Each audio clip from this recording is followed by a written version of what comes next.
ભાઈ ગોંડલમાં રહેવા છતાં તમે આ જગ્યાના ફેન્સી ઢોસા નો ટ્રાય કર્યા હોય તો તમે બહુ મોટી ભૂલ કરો છો. એવું હું કામ કહું એના માટે બ્લોગ છેલ્લે સુધી જોવો. તો મિત્રો હવારમાં હું મસ્ત ઇન્સ્ટાગ્રામ જોતો હતો ને ત્યાં જ મને આવડી આ રીલ આડી આવી.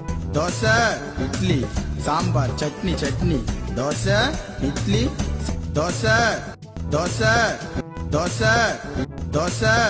બોલો આ ગીત તો મગજમાં ચડી ગયું અને ભેગા ભેગ મને ઢોસા ખાવાનું મન થઈ ગયું. એટલે બસ હું તો નીકળી ગયો ગામમાં. મને ઢોસા ખાવાનું તો મન થયું પણ મારે સાદા ઢોસા ખાવા નથી, મારે ફેન્સી ઢોસા ખાવા મસ્ત.